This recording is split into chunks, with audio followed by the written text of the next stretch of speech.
ada pengertian wirausaha. Istilah entrepreneur pertama kali diperkenalkan pada abad ke-18 oleh Richard Cantillon, seorang ekonom Prancis. Entrepreneur adalah seseorang yang membeli sumber daya produksi dengan harga tertentu untuk menggabungkannya dan menciptakan nilai tambah. Secara etimologis, wirausaha berasal dari kata wira yang berarti pejuang, pahlawan, dan manusiawi. Dan usaha yaitu perbuatan untuk mencapai sebuah tujuan. Ada 3 definisi menurut para ahli. Yang pertama yaitu Samsudin Suryana. Menurut Samsudin Suryana, wirausaha memiliki sifat percaya diri, orientasi pada tugas dan hasil. Yang kedua yaitu ada Prawirokusumo. Menurut Prawirokusumo, wirausaha melakukan upaya kreatif dan inovatif dengan mengembangkan ide serta meramu sumber daya. Yang ketiga yaitu ada Joseph Schumpeter. Menurut Joseph Schumpeter, wirausaha adalah inovator yang memperkenalkan produk, metode, pasar, atau organisasi. Seorang wirausaha harus siap menghadapi resiko seperti kerugian. Nah, karakter yang perlu dimiliki yaitu yang pertama, yaitu kreatif, memanfaatkan sumber daya untuk menciptakan ide baru, inovatif, menghasilkan sesuatu yang lebih baik atau baru. Yang ketiga yaitu berani mengambil keputusan dan resiko. Yang keempat berkepimpinan. Yang kelima komunikatif, menyampaikan gagasan kepada karyawan dan mitra usaha. Keenam kerjasama, menjalin hubungan baik antar pihak. Yang ketujuh yaitu mandiri, tidak bergantung pada orang lain. Kedelapan yaitu percaya diri, meyakini kemampuan diri untuk sukses. Yang kesembilan yaitu ada jujur, membangun kepercayaan dengan integritas. Yang ke-10 yaitu pantang menyerah, menghadapi kegagalan dengan semangat untuk bangkit. Ada 10 karakter wirausaha menurut Bay Grip. Yang pertama ada dream, yaitu mewujudkan impian di masa depan. Yang kedua yaitu ada decisiveness, membuat keputusan cepat dan tepat. Yang ketiga ada doors, menindaklanjuti keputusan. Yang keempat ada determination, pantang menyerah dan bertanggung jawab. Ada dedication, dedikasi tinggi rela berkorban. Yang keenam yaitu ada devotion, fokus penuh pada bisnis. Yang ketujuh ada details, analisis mendalam termasuk hal kecil. Yang kedelapan ada destiny, yaitu merumuskan tujuan yang ingin dicapai. Yang kesembilan ada dollars, yaitu uang bukan satu-satunya tujuan. Yang ke-10 yaitu ada distribute, yaitu membagi tugas, wewenang, dan tanggung jawab. Oke, saya akan menjelaskan mengenai manfaat wirausaha.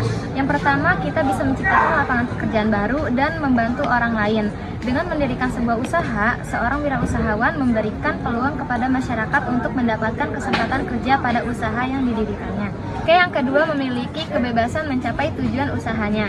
Dalam konteks wirausaha, kebebasan adalah bagaimana mengelola waktu, sumber daya manusia, alat dan bahan, serta tujuan yang diinginkan. Oke, yang ketiga, tidak terikat waktu. Menjadi seorang wirausaha tidak akan pernah terikat waktu. Apa yang akan dia lakukan atau kerjakan semuanya tergantung pada diri kita sendiri. Yang keempat, memiliki kesempatan menunjukkan kemampuan dan potensi diri. Dengan memiliki sebuah usaha, wirausahawan dapat menyampaikan pikiran dan perilaku atau ide-ide kreatifnya. Yang terakhir adalah memperoleh manfaat dan laba yang maksimal. Menjadi wirausahawan memiliki kebebasan untuk menentukan sendiri keuntungan dan investasi dalam usahanya. Oke, selanjutnya yaitu ada fungsi atau peran wirausaha dalam perekonomian nasional. Wirausahawan adalah orang yang mempunyai jiwa mandiri, motivasi tinggi, serta berkemauan dan berkemampuan untuk mengubah tantangan menjadi peluang. Dengan demikian, wirausahawan mempunyai peran yang besar dalam kemajuan perekonomian. Peran wirausahawan dalam perekonomian antara lain yaitu membuka lapangan kerja. Yang kedua, dengan jiwa wirausaha, faktor-faktor produksi dapat dikombinasikan sehingga dapat menghasilkan produk baru. Yang ketiga, meningkatkan pendapatan nasional. Yang keempat, mengurangi kesenjangan ekonomi dan sosial. Yang kelima, mendorong terciptanya masyarakat adil dan makmur. Yang keenam, penghasilan berupa devisa. Yang ketujuh, pengadaan penanaman modal atau investasi dalam negeri. Yang kedelapan, penghasilan berupa pajak. Selanjutnya yaitu ada perilaku kerja prestatif. Perilaku kerja prestatif adalah perilaku yang selalu ingin maju dan antusias. Menurut Jim Rohn, karakteristik wirausaha yang berhasil karena bekerja secara prestatif adalah memiliki kemampuan memimpin. Yang kedua, komitmen tinggi terhadap pekerjaannya. Yang ketiga, bertanggung jawab. Yang keempat, motivasi untuk lebih unggul. Yang kelima, kreatif dan fleksibel. Yang keenam, mempertahankan minat kewirausahaan dalam dirinya. Yang ketujuh, yakin pada diri sendiri. Yang kedelapan, berorientasi pada masa depan. Yang kesembilan, mau belajar dari kegagalan. Yang kesepuluh, peluang untuk mencapai obsesi. Yang terakhir yaitu toleransi untuk mencapai risiko ketidakpastian. Sikap dan perilaku kerja prestatif menurut Stephen Covey di dalam bukunya First Things First, ada 4 sisi potensi yang dimiliki manusia untuk maju, yaitu yang pertama ada self-awareness atau sikap mawas diri. Yang kedua ada conscience atau mempertajam suara hati. Yang ketiga ada independent will atau pandangan independen untuk bakal bertindak. Yang terakhir yaitu ada creative imagination atau berpikir mengarah ke depan untuk memecahkan masalah dengan imajinasi serta adaptasi yang tepat. Selanjutnya ada aspek-aspek kerja prestatif. Aspek perilaku kerja prestatif yang harus diperhatikan oleh para wirausaha untuk mencapai keberhasilan dalam mengelola usahanya adalah sebagai berikut. Yang pertama yaitu ada kerja ikhlas. Kerja ikhlas adalah bekerja dengan baik bersungguh-sungguh. Yang kedua ada kerja mawas diri. Kerja mawas diri dapat diartikan tidak tergesa-gesa dalam mengambil suatu tindakan. Yang ketiga ada kerja cerdas. Kerja cerdas adalah bekerja dengan menggunakan pikiran yang tajam, cepat, dan tepat. Yang keempat ada kerja keras. Kerja keras yaitu bekerja dengan menggunakan sumber daya secara optimal. Yang kelima yaitu kerja tuntas. Kerja tuntas adalah kerja yang tidak setengah-setengah dan mampu mengorganisasikan bagian usaha. Oke teman-teman, jadi di sini saya akan menjelaskan terkait materi peluang usaha nih. Jadi peluang dan usaha adalah dua kata berbeda yang memiliki arti. Peluang sendiri artinya adalah suatu kesempatan dan usaha adalah suatu upaya. Jadi dapat disimpulkan bahwa peluang usaha adalah suatu kesempatan yang dimiliki oleh seseorang untuk mencapai tujuan tertentu dengan sumber daya yang dimilikinya. Nah, tujuan yang hendak dicapai itu dapat berupa kekayaan, popularitas, kepuasan batin, dan lain sebagainya. Tujuan yang hendak dicapai itu bisa dengan bantuan sumber daya yang dimiliki oleh kita sendiri. Sumber daya itu bisa berupa uang atau modal, kekayaan, relasi yang luas, pengalaman, dan lain sebagainya. Melakukan analisis peluang usaha dibutuhkan juga nih beberapa persiapan. Yang pertama itu ada meneliti luas usaha yang dipilih. Yang kedua itu meneliti bentuk usaha apa yang akan kita pilih. Yang ketiga jenis usaha apa yang akan kita tekuni. Yang keempat mengenal informasi yang telah diterima. Dan yang terakhir memiliki peta peluang usaha yang menguntungkan. Nah, ada juga nih langkah-langkah untuk menganalisis peluang usaha. Ada 11 poin. Akan saya sebutkan satu-satu ya teman-teman. Yang pertama itu ada membuat sketsa bidang usaha yang ditekuni. Yang kedua itu penyediaan modal. Yang ketiga mengurus izin usaha. Yang keempat menyiapkan tenaga kerja. Yang kelima menyiapkan sarana. Yang keenam menyiapkan bahan baku. Yang ketujuh menyiapkan lokasi. Yang kedelapan menetapkan metodologi. Yang kesembilan menetapkan teknologi usaha. Yang ke-10 menetapkan manajemen, dan yang terakhir adalah mencari mitra usaha. Nah, dalam berwirausaha ada juga nih teman-teman faktor keberhasilan dan kegagalannya. Yang pertama ada faktor keberhasilan berwirausaha, ada dari faktor manusia, yaitu faktor kepribadian, faktor ilmu pengetahuan, dan faktor pengalaman yang dimiliki. Yang kedua ada dari faktor keuangan, yang ketiga ada dari faktor perencanaan, yang keempat ada faktor pemasaran. Nah, selain dari faktor-faktor di atas nih teman-teman, ada juga menurut Adeaksa Daul yang dilandasi dengan falsafah yang dikenal dengan nama Doraemon. Doraemon ini memiliki kepanjangan Dream, Opportunity, Reform, Action, Energy, Mapping, Organizing, dan Network. Selanjutnya ada faktor-faktor penyebab kegagalan wirausaha nih. Yang pertama ada tidak kompeten dalam memanajerial. Yang kedua, kurang berpengalaman. Yang ketiga, tidak bisa mengelola keuangan. Yang keempat itu lokasinya yang kurang mendukung. Yang kelima, gagal dalam perencanaan. Yang keenam, sikap yang kurang bersungguh-sungguh. Yang ketujuh, ketidakmampuan dalam melakukan peralihan atau transisi kewirausahaan. Dan yang terakhir adalah kurang pengawasan dalam peralatan. Selanjutnya ada jenis-jenis inovasi. Nah, pengertian inovasi menurut Stephen Robbins adalah sebuah ide atau gagasan baru yang diterapkan untuk memperbaiki suatu produk. Adapun ciri-ciri inovasi diantaranya adalah yang pertama itu memiliki kekhasan atau khusus, yang kedua memiliki ciri atau unsur kebaruan, yang ketiga dilaksanakan melalui program yang terencana, dan yang keempat memiliki tujuan. Inovasi menurut Kuratko ada 4 jenis, yaitu invensi atau penemuan baru, ekstensi atau pengembangan, duplikasi atau penggandaan, dan yang terakhir ada sintesis atau penggabungan. Oke, selanjutnya ada pendekatan analisis peluang usaha.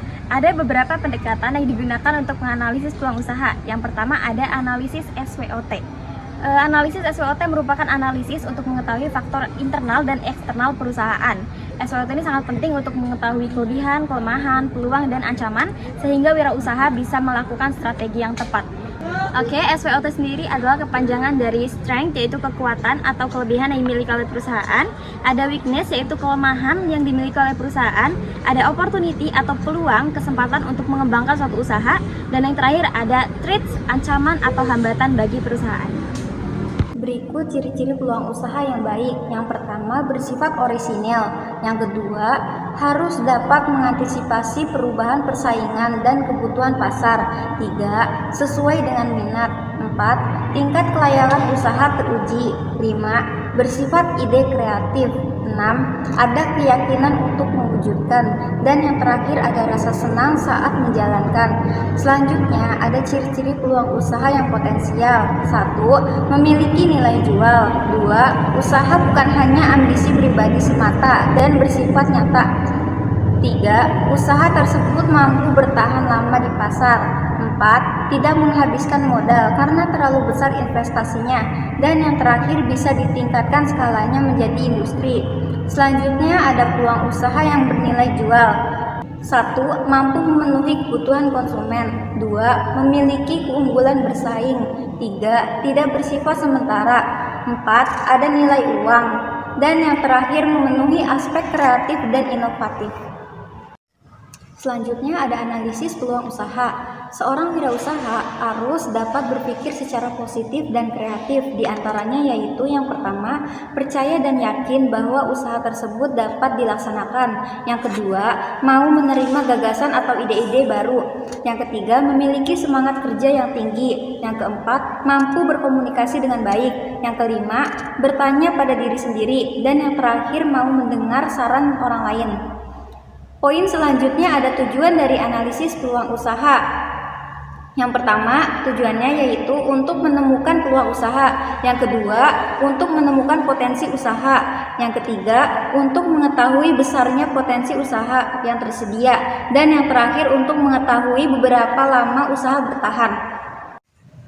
Dan poin selanjutnya ada memanfaatkan peluang secara kreatif dan inovatif.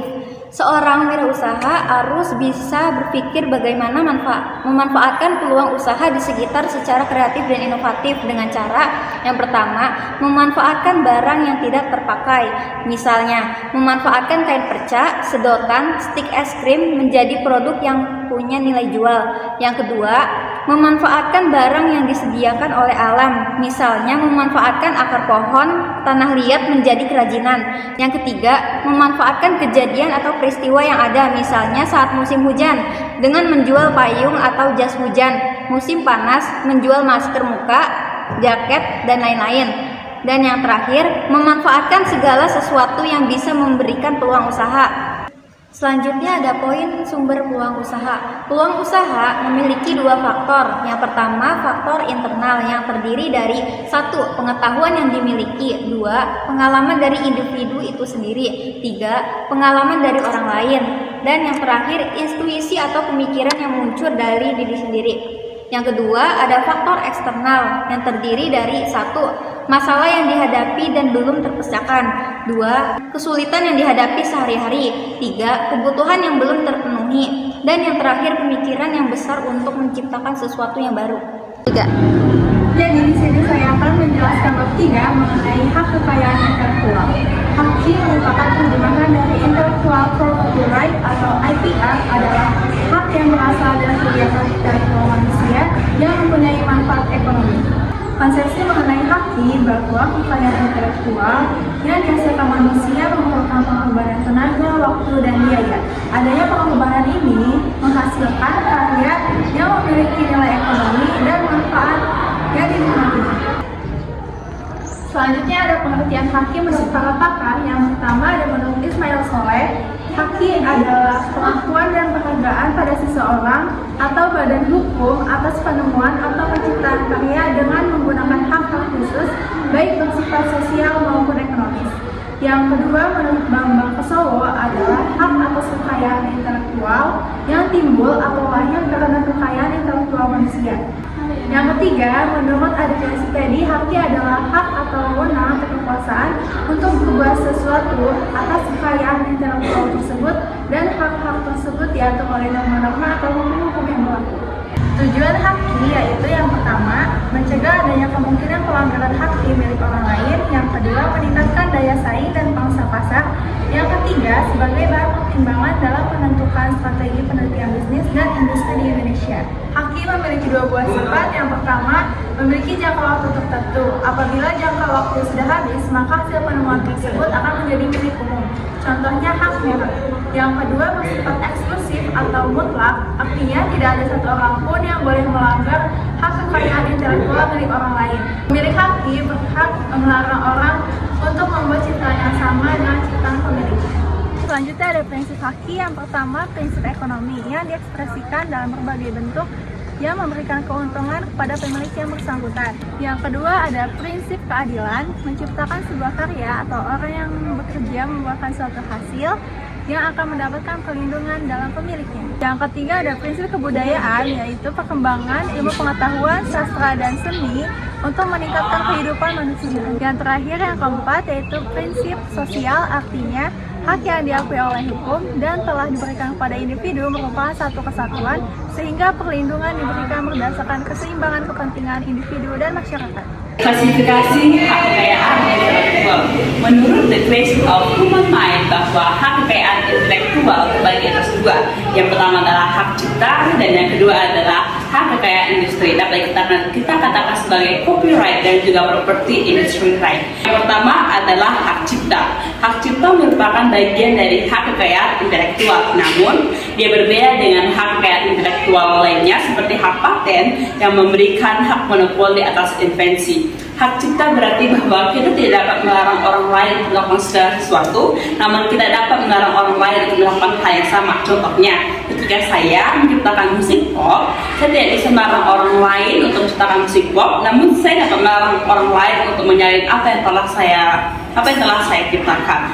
Hak cipta memiliki beberapa sifat. Yang pertama itu sifat hak cipta. Hak cipta ini dapat dikatakan sebagai benda bergerak namun tidak berwujud. Hal ini berarti bahwa hak cipta kepemilikannya dapat kita pindahkan dari satu orang ke orang lain dan namun tidak memiliki bentuk fisik. Dan yang kedua adalah bahwa hak cipta ini dapat diserahkan secara keseluruhan ataupun sebagian. Dan selanjutnya itu hak cipta itu tidak dapat disita kecuali ketika kita menempuh jalur hukum. Hak cipta ini terbagi atas dua bagian. Yang pertama adalah ada hak eksklusif dan yang kedua adalah hak moral atau hak ekonomi. Kita masuk ke yang pertama yaitu adalah hak eksklusif. Hak eksklusif adalah hak yang diberikan negara secara khusus kepada seseorang atau kelompok yang berhasil menghasilkan segala sesuatu yang baru atau sesuatu yang belum pernah ada. Orang yang menciptakan atau sekelompok orang yang menciptakan dari suatu karya disebut dengan inventor. Inventor itu menghasilkan yang namanya invensi. Invensi adalah suatu barang yang belum pernah ada dan berguna bagi masyarakat. Di dalam hak eksklusif terdapat beberapa bagian.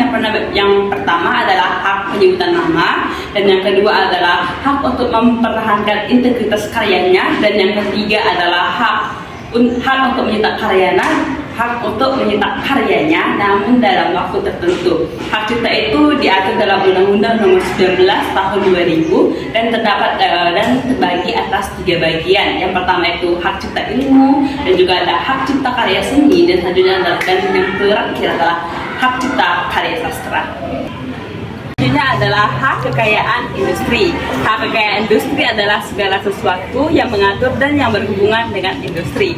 Hak kekayaan industri berarti bahwa kita mendapatkan perlindungan hukum terhadap kreativitas yang telah kita ciptakan agar tidak dijual ataupun disalin oleh seseorang tanpa adanya izin dari kita.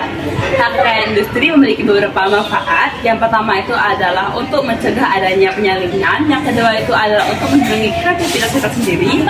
Dan yang terakhir adalah untuk menambah nilai bisnis. Hak kekayaan industri itu terbagi atas beberapa bagian.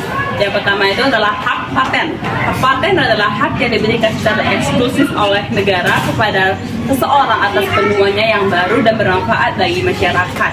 Ini dapat kita katakan seperti yang tadi, yaitu adalah invensi.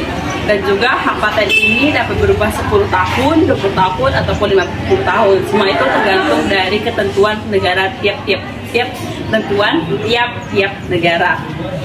Selanjutnya adalah hak merek. Hak merek adalah segala sesuatu yang mengatur dan berhubungan dengan merek seseorang yang telah diciptakan, ataupun segala sesuatu yang melindungi dari hak merek suatu perusahaan agar tidak digunakan oleh orang lain dan juga tidak disalin oleh orang lain. Selanjutnya adalah hak varietas tanaman. Hak varietas tanaman adalah hak yang diberikan oleh negara secara khusus kepada pihak pemulia tanaman dan memegang kendali secara eksklusif terhadap perbanyakan, dapat itu berupa bibit dan juga material dan juga hasil materialnya bisa berupa buah, daun ataupun batang. Selanjutnya adalah rahasia dagang. Rahasia dagang adalah suatu informasi atau rahasia yang tidak dipubliskan kemanapun karena memiliki nilai guna dan juga nilai ekonomi bagi suatu perusahaan. Ini dapat berupa metode produksi, pengolahan, dan juga promosi. Hal ini tidak akan dipubliskan karena dapat memberikan kerugian bagi perusahaan dan juga dijaga kerahasiaannya. Ini adalah desain industri. Desain industri adalah suatu kreativitas bentuk atau komposisi gabungan antara garis dan juga warna sehingga membentuk suatu bentuk 3 dimensi ataupun 2 dimensi dan dapat dimanfaatkan menjadi sebuah produk ataupun barang. Selanjutnya adalah desain tata sirkuit terpadu. Hal ini dapat dikatakan sebagai suatu bentuk kreasi rancangan tata letak 3 dimensi untuk membuat suatu produk baik itu jadi ataupun setengah jadi, dan sekurang-kurangnya suatu produk itu satu elemen adalah aktif. Di dalam hal ini, hal itu berarti bahwa pemilik dari suatu kreativitas tersebut memiliki hak untuk menggunakan sebagian dari kreativitas itu dan juga meminjamkan atau memberikan kepada orang lain. Hukum hak kekayaan intelektual di Indonesia yang pertama, Undang-Undang Nomor 19 Tahun 2002 tentang hak cipta, Undang-Undang Nomor 14 Tahun 2001 tentang hak paten, Undang-Undang Nomor 15 Tahun 2001 tentang hak merek, Undang-Undang Nomor 29 Tahun 2000 tentang varietas tanaman, Undang-Undang Nomor 30 Tahun 2000 tentang rahasia dagang, Undang-Undang Nomor 31 Tahun 2000 tentang desain industri, Undang-Undang Nomor 32 Tahun 2000 tentang sirkuit tata letak terpadu. Selanjutnya adalah syarat suatu karya dapat dipatenkan. Yang pertama itu bersifat baru, artinya karya tersebut belum pernah ada sebelumnya dan masih baru dibuat. Karena suatu karya dapat di intelektual apabila karya tersebut memiliki person skill in the art. Selanjutnya bersifat inventif, artinya karya tersebut masih bersifat baru atau merupakan suatu penemuan yang baru. Selanjutnya adalah alternatif, bahwa karya tersebut memiliki nilai guna bagi masyarakat dan juga karya tersebut tidak boleh karena suatu karya intelektual harus secara konsisten dan tidak dapat berubah-ubah. Selanjutnya adalah prosedur pengajuan haki. Syarat pertama permohonan pengajuan haki yang pertama adalah suatu karya harus bersifat terbarukan atau belum pernah dipatenkan. Jika suatu karya belum pernah dipatenkan atau masih bersifat terbarukan, selanjutnya kita akan membuat proposal pengajuan haki. Ketika proposal pengajuan haki selesai, maka selanjutnya kita akan membuat daftar signifikan dari karya, sekurang-kurangnya terdiri dari judul invensi, judul invensi, dan selanjutnya adalah keterangan singkat karya, selanjutnya adalah keterangan panjang, terus teknik gambar, uraian panjang gambar, abstrak, dan lain. Saya akan menjelaskan tentang bab 4, yaitu ada pengertian desain produk. Desain produk bisa disebut juga dengan desain kemasan, yaitu sebuah ide, pengembangan konsep, pengujian, dan pelaksanaan manufaktur atau jasa, baik berwujud maupun tidak berwujud. Termasuk di dalamnya masalah warna, harga, nama baik perusahaan, nama baik toko yang menjual, dan pelayanan pabrik serta pelayanan pengecar yang diterima pembeli guna memuaskan keinginan. Bagian-bagian desain produk itu ada dua, yaitu pertama ada mendesain produk yang benar-benar baru, yang kedua ada mendesain atau memodifikasi produk yang sudah ada. Selanjutnya ada maksud dan tujuan desain produk. Desain produk mempunyai maksud dan tujuan untuk membantu perusahaan dalam menciptakan dan mengembangkan produk baru atau untuk menjamin hasil produk yang sesuai dengan keinginan pelanggan. Manfaat dari desain produk yang pertama, menghindari kegagalan-kegagalan yang memungkinkan terjadi dalam pembuatan suatu produk. Yang kedua, memilih metode yang paling baik dan ekonomis dalam pembuatan produk.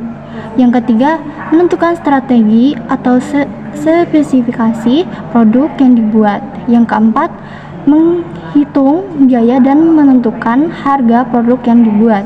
Yang kelima, mengetahui kelayakan produk tersebut.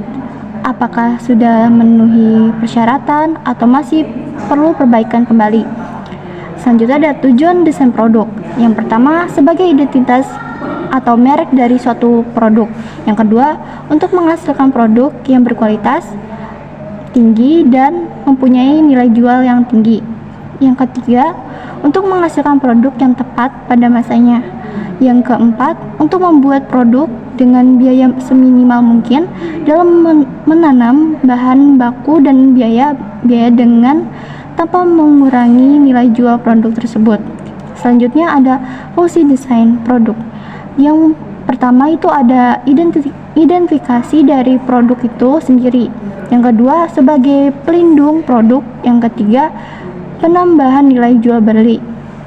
Selanjutnya ada kemasan produk. Kemasan produk merupakan desain kreatif yang meningkatkan bentuk, struktur, material, warna, citra, tipografi, dan elemen-elemen desain dengan informasi produk agar produk dapat dipasarkan. Poin yang E ada fungsi kemasan produk. Menurut Shimamura 2007, kemasan produk memiliki dua fungsi utama, yaitu yang pertama ada fungsi protektif, yaitu melindungi produk dari kerusakan akibat iklim, transportasi, dan distribusi, sehingga konsumen tidak menanggung resiko produk rusak. Yang kedua ada fungsi promosional, yaitu sebagai alat pemasaran untuk menarik perhatian konsumen dengan mempertimbangkan warna, ukuran, dan penampilan. Selain itu, fungsi kemasan meliputi 1. Melindungi produk dari kerusakan dan kehilangan. Yang kedua ada memperkuat citra produk. Yang ketiga ada kombinasi fungsi pemasaran dan logistik. Lalu poin ke F ada tujuan kemasan produk. Menurut Law dan Kimber 2007, tujuan kemasan meliputi 1. Physical protection atau melindungi dari suhu, guncangan, dan tekanan. Yang kedua ada barrier protection, itu adalah untuk menahan oksigen, uap air, dan debu. Yang ketiga ada containment, itu untuk mengelompokkan benda yang kecil dan benda yang besar untuk efisiensi transportasi. Yang keempat ada information dan transmission, itu untuk menyediakan informasi penggunaan, daur ulang, dan pembuangan. Yang kelima ada reducing the, itu untuk membantu mencegah pencurian dengan desain tertentu. Yang keenam ada convenience, itu untuk memudahkan distribusi, penanganan, dan penggunaan ulang. Yang ketujuh ada marketing, yaitu untuk menarik pembeli untuk membeli produk kita. Selanjutnya ada klarifikasi kemasan yang dibagi dalam beberapa golongan. Yang pertama ada berdasarkan frekuensi pemakaian, meliputi kemasan sekali pakai atau dibuang setelah digunakan seperti plastik dan kotak karton. Yang kedua ada kemasan berulang atau yang digunakan untuk berulang-ulang kali seperti botol kecap. Lalu ada kemasan semi posable, yaitu tidak dibuang atau digunakan untuk keperluan lainnya seperti botol air mineral. Yang kedua, golongan yang kedua ada berdasarkan struktur sistem kemasan. Yang pertama, kemasan primer atau langsung. Golongan yang kedua ada berdasarkan struktur sistem kemasan yang meliputi kemasan primer atau langsung membungkus produk seperti kaleng susu. Yang kedua ada kemasan sekunder, yaitu melindungi kemasan primer seperti kardus. Lalu ada kemasan tracer, yaitu melindungi saat pengangkutan seperti peti kemas. Golongan yang ketiga ada berdasarkan kekakuan bahan kemasan yang meliputi satu fleksibel atau lentur seperti plastik dan kertas. Yang kedua ada bahan yang kaku, tidak lentur seperti kayu dan logam. Yang ketiga ada semi kaku, yaitu kombinasi antara fleksibel dan kaku. Contohnya itu botol plastik. Yang golongan yang keempat itu ada berdasarkan pelindungan lingkungan yang meliputi kemasan hermetis, yaitu tahan gas dan tahan uap seperti kaleng. Selanjutnya ada kemasan tahan cahaya, tidak transparan seperti logam dan foil. Yang ketiga ada kemasan tahan suhu tinggi seperti logam dan gelas. Golongan yang kelima ada berdasarkan tingkat kesiapan pakai. Yang pertama ada wadah siap pakai seperti penggunaan langsung, contohnya botol dan kaleng. Dua ada wadah siap dirakit. Nah, contohnya seperti kertas dan foil. Poin yang ke-H ada jenis-jenis kemasan produk. Jenis-jenis kemasan produk yang tersedia saat ini adalah yang pertama ada kemasan kertas, yang kedua ada kemasan gelas, yang ketiga ada kemasan logam atau kaleng, yang keempat ada kemasan plastik, yang kelima ada kemasan. Selanjutnya ada syarat kemasan produk. Dalam syarat kemasan produk yang pertama ada keamanan, yaitu bahan tidak beracun, tidak membahayakan kesehatan, serta memenuhi standar sanitasi. Yang kedua ada pengamanan, yaitu membuat kemasan yang khusus untuk mencegah pemalsuan dan mudah dikenali jika terjadi pemalsuan. Yang ketiga ada kemudahan, yaitu mudah dibuka, ditutup, dan dikeluarkan isinya dengan aman, juga kemudahan pembuangan kemasan produk. Yang keempat ada ukuran dan penampilan. Ukuran dan penampilan yang dibuat harus diperhatikan karena berhubungan dengan penanganan selanjutnya, baik dalam penyimpanan, transportasi, maupun sebagai alat untuk menarik perhatian konsumen. Yang kelima ada syarat khusus. Syarat khusus ini perlu diperhatikan seperti iklim dan kelembapan daerah pemasaran. Kemudian ada merancang kemasan produk. Dalam merancang kemasan produk membutuhkan kreativitas dengan label yang mudah dipahami dan memuat informasi yang relevan. Selain itu, ada beberapa hal yang wajib dicantumkan dalam sebuah label produk, yaitu sebagai berikut. Yang pertama, ada nama produk. Yang kedua, ada merek dagang. Yang ketiga, ada komposisi. Yang keempat, ada neto atau volume bersih. Yang kelima, ada nama produsen. Yang keenam, ada nama distributor. Yang ketujuh, ada nomor registrasi kesehatan. Yang kedelapan, ada logo halal. Yang kesembilan, ada kode produksi. Dan yang kesepuluh, ada waktu kadaluarsa. Dalam waktu kadaluarsa, menurut Julianti dan Nurmina, dalam bukunya tahun 2006, keterangan kadaluarsa dapat mencantumkan tulisan yaitu sebagai berikut. Yang pertama, best before date, yang artinya produk masih baik dikonsumsi hingga beberapa waktu setelah tanggal yang dicantumkan. Yang kedua, use by date, yang artinya produk tidak aman dikonsumsi jika melewati tanggal yang dicantumkan. Lalu ada standar desain kemasan produk. Standar Nasional Indonesia atau SNI adalah standar yang berlaku di seluruh wilayah Indonesia dan ditetapkan oleh Badan Standarisasi Nasional atau BSN. SNI ini bersifat sukarela bagi pelaku usaha berdasarkan Peraturan Pemerintah Nomor 102 Tahun 2000. Sedangkan Badan Standarisasi Nasional atau BSN bertugas mengembangkan dan mengatur standarisasi sesuai peraturan perundang-undangan yang berlaku. Dan yang terakhir, model kemasan produk kreatif. Menurut Kotler dalam bukunya tahun 2003 ada 6 faktor penting dalam desain kemasan yaitu sebagai berikut.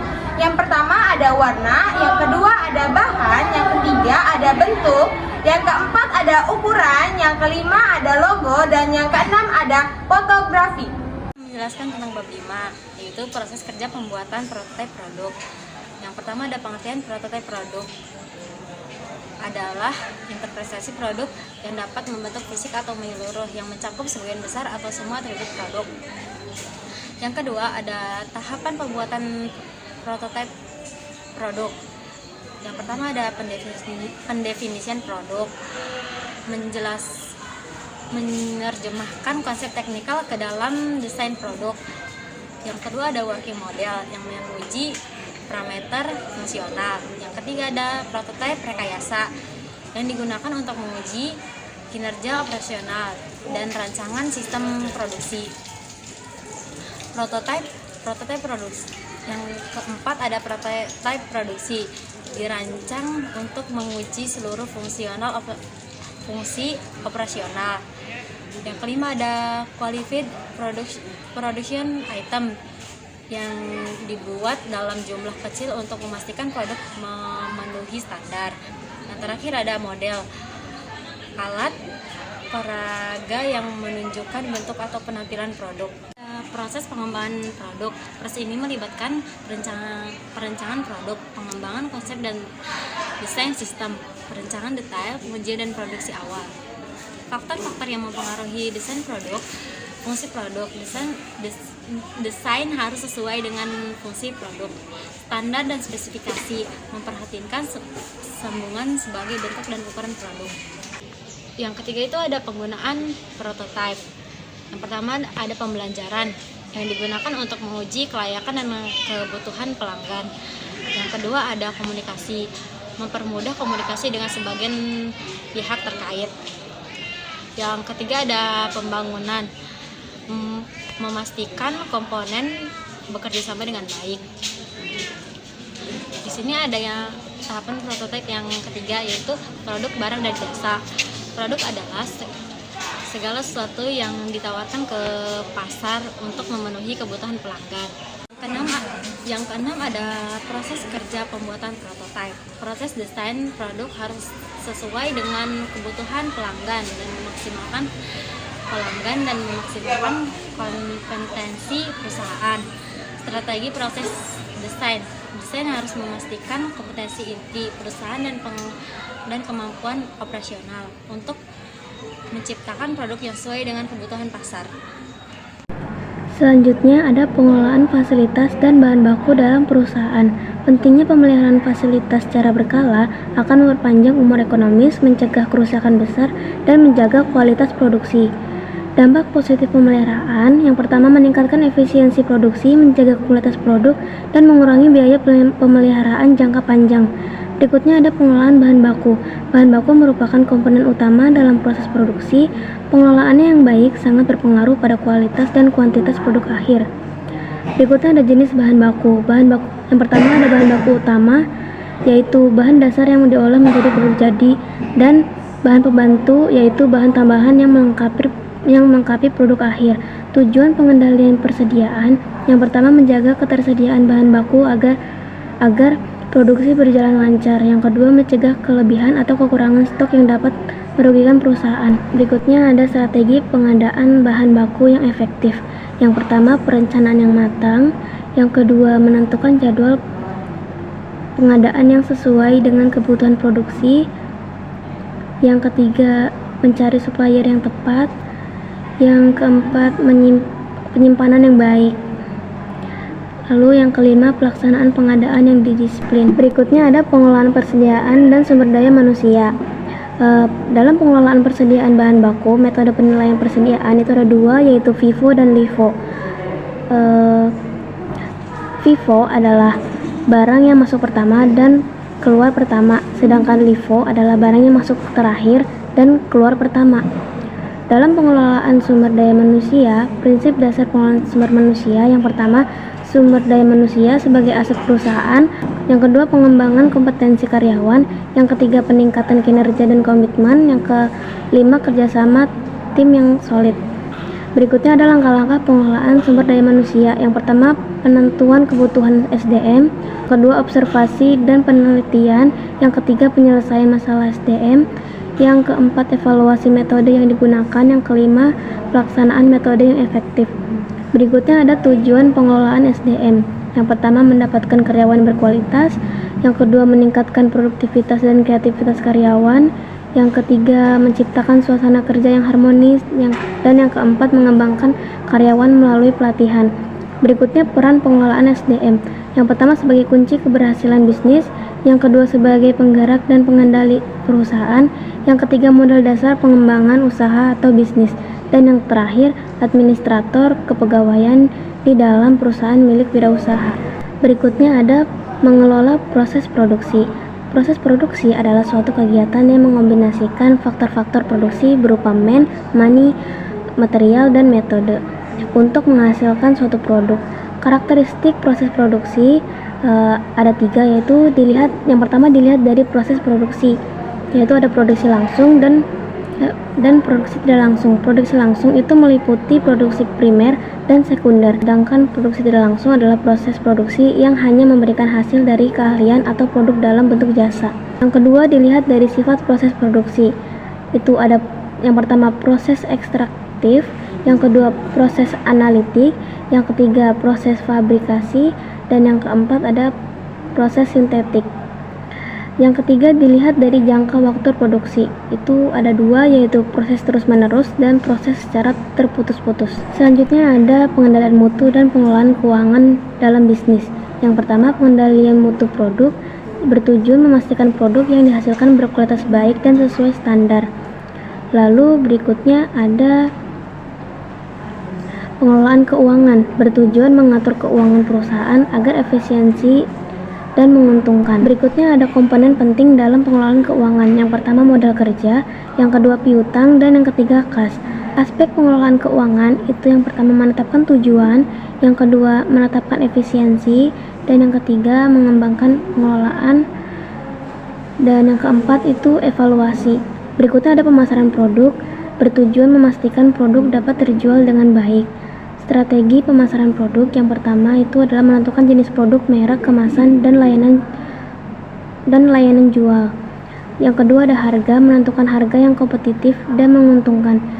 Yang ketiga menentukan saluran distribusi yang efektif maksudnya. Dan yang keempat itu promosi, yaitu melakukan kegiatan promosi untuk menarik konsumen. Dan yang kelima itu riset pasar, melakukan penelitian untuk memahami pasar dan konsumen.